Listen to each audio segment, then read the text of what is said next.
Delhi BJP के कार्यकारी अध्यक्ष वीरेंद्र सचदेव इस वक्त हमारे साथ मौजूद हैं। सर, जिस तरह की तस्वीर कल सदन से फिर उभर कर सामने आई है, अब बीजेपी की क्या मांग है?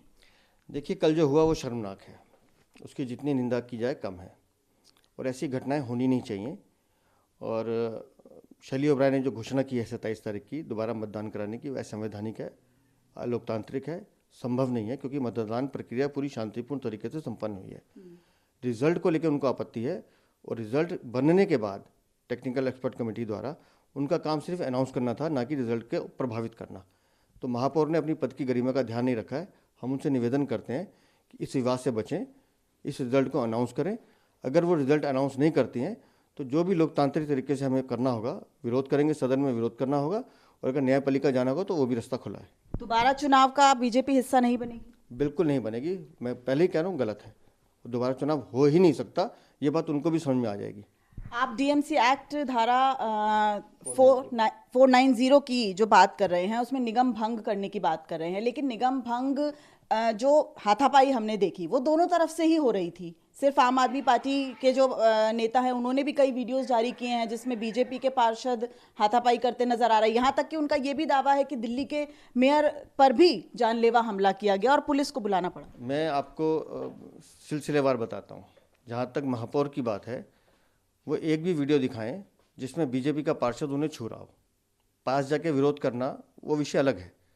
एक भी पार्षद जिसने उनको छुआ उसका नाम बता दें या वीडियो दिखा दें। उनको आदत है झूठ बोलने की, वो झूठ बोल रही है, हमें भी मालूम है। और जहाँ तक बात है हिंसा की, किस तरह से उनके नेता उकसा रहे थे, शुरुआत किसने की आप देखिए, आप भी सदन में थी। और अगर कोई आके कपड़े फाड़ेगा, बदतमीजी करेगा तो अपने आत्मरक्षा के बचाव में कोई तो दूसरा भी कुछ करेगा। तो वो क्रिया की प्रतिक्रिया को भी मैं गलत मानता हूँ। मैं कहता हूँ नहीं होना चाहिए, लेकिन अगर आप जब ज़बरदस्ती उकसाएंगे, बदतमीजी करेंगे तो दूसरा आदमी क्या करेगा। और जहाँ मैंने कहा हिंसा दोनों तरफ से हुई, ठीक है। अगर भंग होगा निगम जिसका प्रोविज़न दिया हुआ है, मैंने सिर्फ वो एक्ट उनको याद दिलाया है। उसमें लिखा है कि इस तरह की घटनाएं बार बार ना हो। हम नहीं चाहते कि निगम भंग हो। जनता ने चुन के भेजा, काम कीजिए, जनता की सेवा कीजिए। लेकिन आप इस तरह की बदतमीजी बार बार करेंगे, इस तरह की घटनाएं बार बार होंगी, तो डीएमसी एक्ट में प्रोविज़न है, मैंने उस प्रोविज़न की उनको याद दिलाई है। तो दो बड़ी मांग बीजेपी करती नजर आ रही है कि अगर दोबारा चुनाव होता है तो बीजेपी उसका हिस्सा नहीं बनेगी। अगर ऐसा होता है तो वो न्यायालय का सहारा लेगी। और दूसरा कि डीएमसी एक्ट की धारा 490 के तहत निगम को भंग किया जाना चाहिए। कैमरामैन साहिल के साथ दिव्या अग्रवाल, दिल्ली न्यूज़ 24। नमस्कार, मैं हूं मानक गुप्ता। अगर आपको हमारा ये वीडियो पसंद आया हो तो इसे लाइक और शेयर जरूर करें। और हाँ, हमें सब्सक्राइब और फॉलो करना ना भूलें ताकि आप देश और दुनिया की कोई खबर मिस ना करें। तो जुड़े रहिए हमारे साथ और देखते रहिए न्यूज़ 24।